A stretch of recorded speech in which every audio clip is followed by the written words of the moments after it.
Can you stand up from a chair without using your hands? This simple test might reveal how long you'll live. Sounds dramatic? Maybe. But research from around the world has shown one surprising truth.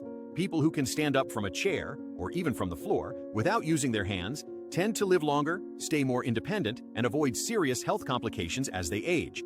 Let's unpack why this seemingly small movement is actually a major indicator of long-term health and longevity. Hidden longevity. Indicator number 1, standing without using your hands. What seems like a basic action, getting up from a chair without help, actually tests lower body strength, especially thighs and glutes, core stability and spinal support, balance and coordination, neuromuscular response and reaction time. If you can do it smoothly, it suggests your muscles, nerves, and joints are still working in harmony. But if you need to push off with your hands, grab the armrest, or lean forward with effort, those may be early signs that muscle loss is happening, especially in your legs. Your balance and reaction time are declining. You're at greater risk for falls, fractures, or hospital visits. Here's a powerful study to consider. In a large Brazilian study, over 2,000 older adults were asked to sit on the floor and stand up without using hands or knees.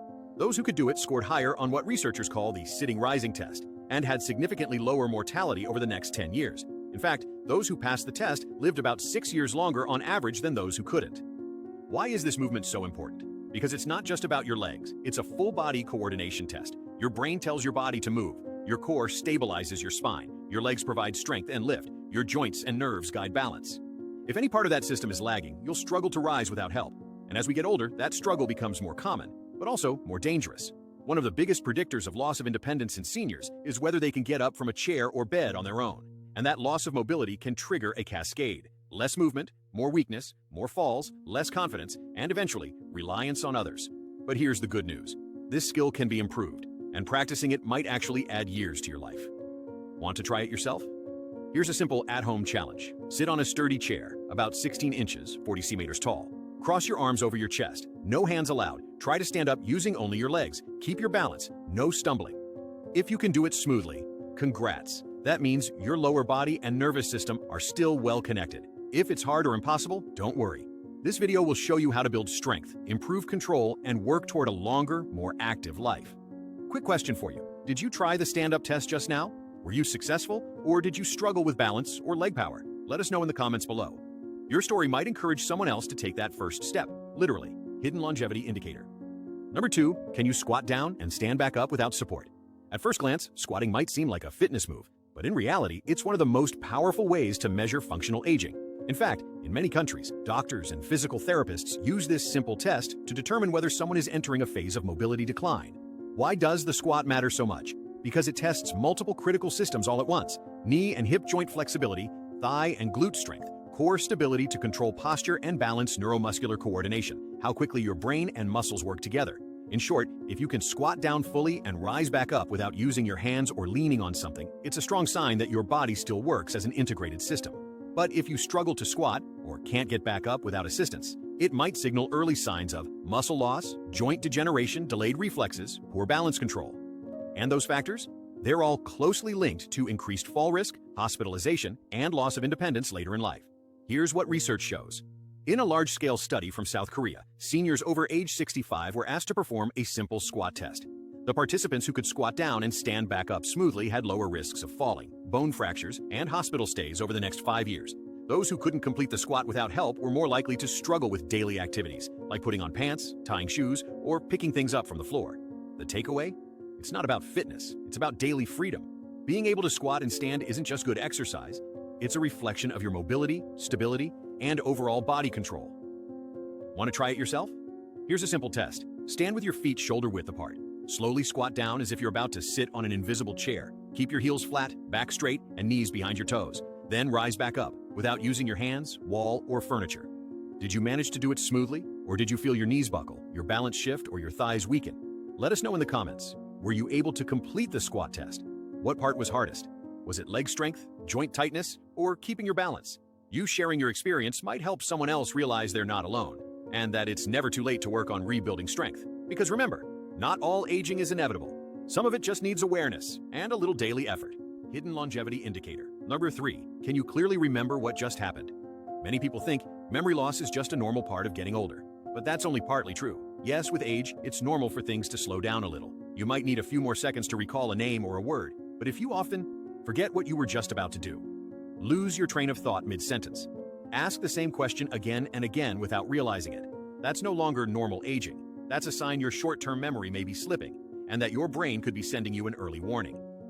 What is short-term memory, and why does it matter? Short-term memory, or working memory, is the ability to hold and use information in your mind for a few seconds to a few minutes. Think about it. Can you remember a phone number long enough to dial it? Do you walk into a room and forget why you're there?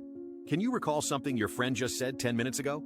These simple actions rely on short-term memory, and studies show seniors who maintain strong short-term memory are more likely to stay mentally sharp, independent, and live longer lives.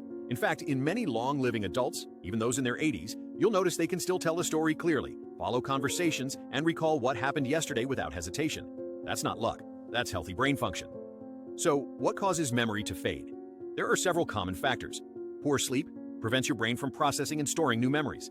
Lack of mental stimulation. Lazy neurons stop building new connections. Blood sugar spikes drain your brain's energy and focus. Chronic stress or anxiety distracts and weakens attention. Nutritional deficiencies, especially low choline, B vitamins, or omega-3s. But here's the good news. Short-term memory can be protected and even improved with small lifestyle changes. Try this memory test. Right now, remember these 3 words: cup, sun, sofa. Don't write them down, just keep them in your head. After we finish this section, I'll ask if you still remember them. Ready? Let's keep going. To protect your memory, start with these simple habits. Get at least 7 hours of quality sleep. Read daily, do puzzles, or play memory games. Eat foods rich in DHA, choline, and vitamin B, like eggs, fish, leafy greens, and nuts. Manage stress through deep breathing, meditation, or light exercise. These steps aren't complicated, but over time, they help preserve brain clarity and cognitive function. Now back to the test. Do you remember the 3 words from earlier? If yes, great. Type them into the comments section and challenge someone else watching to do the same. If not, that's okay too. Use it as a reminder to train your memory, just like a muscle. Because the more you use it, the stronger it stays. Hidden longevity indicator. Number 4. How do you feel? Right after you wake up. Let me ask you something simple. When you open your eyes in the morning, do you feel refreshed and clear, or heavy and drained? Many people assume feeling groggy or exhausted in the morning is just aging or not enough sleep. But the truth is, how you feel in that first hour after waking is one of the most honest reflections of your overall health. A strong body wakes up with energy. A tired, overworked system struggles, even after 8 hours of sleep. What causes morning fatigue? If you often wake up feeling worse than when you went to bed, it may be your body's way of saying something inside isn't recharging properly. Here are some common reasons. Poor deep sleep. Even if you're asleep, your brain isn't fully restoring blood sugar imbalance. Unstable glucose at night. No energy in the morning. Adrenal fatigue. Years of stress blunt your natural hormonal rhythm. Sleep apnea or poor oxygen flow, common in older adults, causes waking fatigue. Chronic low-grade inflammation disrupts nighttime recovery. Melatonin disruption from blue light, screens, or late nights. The good news? You can fix this. Your morning energy isn't random. It's a result of your body's healing systems doing their job while you sleep. Quick self-check. How do you feel in the first hour after waking? A. Clear-headed, calm, ready to move. B. Foggy, irritable, dragging your body. C. Dizzy, cold hands and feet, no appetite. If you answered A, excellent. Your system is likely recovering well at night. If you answered B or C, it may be time to adjust your sleep, nutrition, and stress habits. Let's hear from you. How did you feel this morning when you woke up? Drop your answer in the comments, and if you found something that helps you wake up feeling better, share it. You might help someone else unlock a better morning. Final recap. How many longevity signals do you have? Today we explored 4 hidden indicators of long, healthy life. Standing up from a chair without using your hands, squatting and rising without losing balance. Clear short-term memory and mental focus. Waking up with energy, not exhaustion. Each one may seem small, but together, they paint a clear picture of your body's true condition. So ask yourself honestly, how many of these can you do today? Comment below with your number, and more importantly, challenge yourself to improve even 1 this week. If this video gave you insight or motivation, please give it a like, subscribe to our channel, and share it with someone you love. Let's help more people age with strength, clarity, and confidence. And remember, your future health isn't just based on your past. It's shaped by the choices you make right now. Take care, and I'll see you in the next video.